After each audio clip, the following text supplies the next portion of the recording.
मंडळी, सरपंच संतोष देशमुख हत्याकांडाची आठवण करून देणारी एक थरारक घटना बीडच्याच परळी शहरातून समोर आली आहे। राजकीय वादातून एका तरुण कार्यकर्त्यावर धारदार कोयते आणि लोखंडी रॉडनी जीवघेणा हल्ला करण्यात आलाय। या हल्ल्यात त्या तरुणाचे दोन्ही हात आणि दोन्ही पाय फ्रॅक्चर झाले असून त्याच्या डोक्याला गंभीर दुखापत झाली आहे। सध्या त्याच्यावर स्वामी रामानंद तीर्थ हॉस्पिटल अंबाजोगाई या ठिकाणी उपचार सुरू असून या प्रकरणात परळी शहर पोलीस ठाण्यात राष्ट्रवादी अजित पवार गटाच्या नगरसेवकासह 10 जणांवर गंभीर गुन्हे दाखल झाले आहे। धक्कादायक गोष्ट म्हणजे त्या तरुणावर हल्ला सुरू असताना या घटनेतील मुख्य सूत्रधार असलेल्या नगरसेवकाने घटनास्थळावरील एका हल्लेखोराला व्हिडिओ कॉल केला आणि याच्या पायावर नको, मुंडक्यावर मारा आणि मुंडकं माझ्याकडे घेऊन या असा आदेश नगरसेवकाने दिल्याचा आरोप करण्यात आलाय। पण तो नगरसेवक आहे तरी कोण? हे सगळं प्रकरण काय आहे आणि पीडित तरुणाने परळी शहर पोलिसात दाखल केलेल्या FIR मध्ये नेमकं काय सांगितलंय तेच या व्हिडिओच्या माध्यमातून जाणून घेऊया। नमस्कार, मी गीतांजली आणि आपण पाहत आहात दे दणका। मंडळी, 29 वर्षीय अभिजित नागोराव कांबळे असं या घटनेत गंभीर जखमी झालेल्या तरुणाचं नाव असून तो परळी शहरातील भीमनगरचा रहिवासी आहे।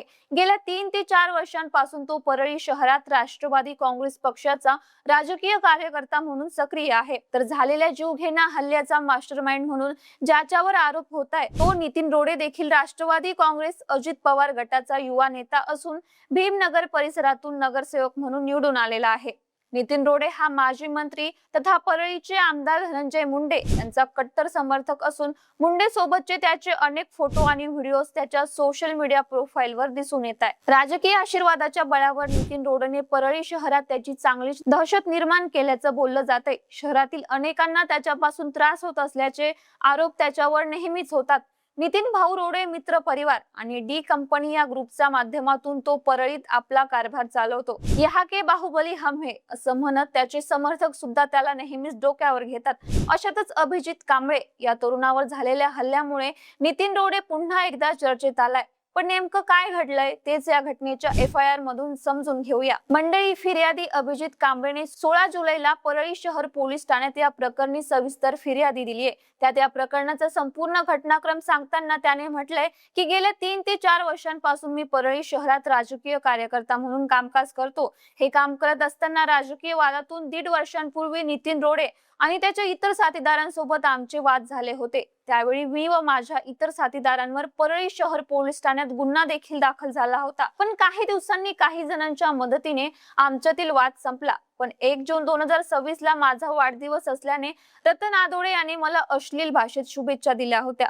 त्यामुळे मी देखील त्याला 5 जुलैला त्याच्या वाढदिवसाच्या दिवशी त्याच पद्धतीने शुभेच्छा दिल्या। त्यात आमचा काही वाद झाला नाही। दरम्यान 12 जुलैच्या रविवारी सायंकाळी 6 ते 6:30च्या दरम्यान परळी शहरातील चांदापूर रोडवरील वॉशिंग सेंटरवर अभिजितने त्याची मोटरसायकल वॉटर सर्व्हिसिंग साठी लावली होती। त्यावेळी तो शेजारच्या चहाच्या हॉटेलवर मोबाईल बघत बसला होता। तेव्हा अचानक त्या ठिकाणी रतन आदोळे, आनंद कांबळे, सुरेश चोंडे, संतोष इंदरकर उर्फ बन्नी, रोहन साळवे उर्फ गब्बर हे सगळेजण आले। आनंद कांबळे याने त्याच्या हातातील लोखंडी रॉड अभिजितच्या डोक्यात मारला आणि याला पकडा, मारून टाका, नितीन रोडे साहेबांचा आदेश आहे असं तो म्हणू लागला। त्यावर स्वतःचा जीव वाचवण्यासाठी अभिजित कांबळे हा हनुमान नगरच्या बाजूने नाल्यातून पळून बाभळीच्या झाडांमध्ये गेला।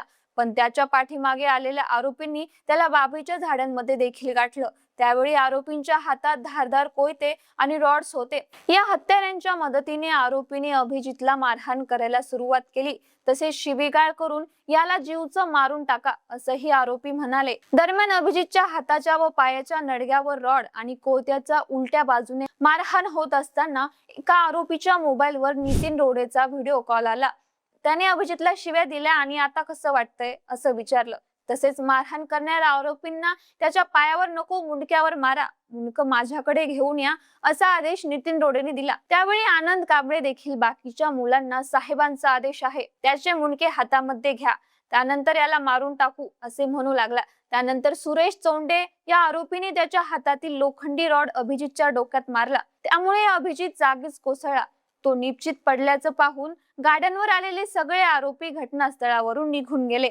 तर अभिजित जखमी अवस्थेत पडलेला असताना त्या ठिकाणी इतरही भरपूर लोक जमा झाले। या घटनेची माहिती अभिजितच्या 2 मित्रांना समजताच त्यांनी तात्काळ अभिजितला रिक्षामध्ये टाकून परळीच्या शासकीय रुग्णालयात दाखल केलं।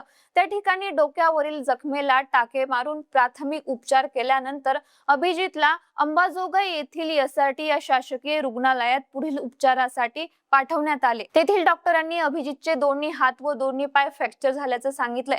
तेव्हापासून आज 7 दिवस होऊन गेले तरी अभिजित कांबळेवर हॉस्पिटलमध्ये उपचार चालूच आहे। दरम्यान या प्रकरणी दाखल झालेल्या फिर्यादीनुसार धनंजय मुंडे समर्थक नगरसेवक नितीन रोडे, आनंद कांबळे, सुरेश चोंडे, रतन आदोडे, संतोष इंदलकर, रोहन साळवे, दत्ता कुरूप आणि इतर 3 ते 4 अनोळखी आरोपींवर गंभीर गुन्हे दाखल झाले। बीएनएस कायद्याच्या कलम 109 नुसार हत्येचा प्रयत्न केल्याचा आरोप एफआयआर मध्ये करण्यात आला। याशिवाय बीएनएस कायद्यातील इतर 9 सेक्शन देखील आरोपींवर लावण्यात आले। परळी शहर पोलीस या सगळ्या आरोपींचा शोध घेत असून त्यांच्यावर पुढील कायदेशीर कारवाई केली जाणार असल्याचं सांगण्यात येतंय। पण परळी शहरात अशा वेगवेगळ्या घटनांमधून दहशत निर्माण केल्याचा ज्याच्यावर आरोप होतोय तो राष्ट्रवादीचा नगरसेवक नितीन रोडे गजाआड होणार का ते पाहणं देखील महत्त्वाचं असेल।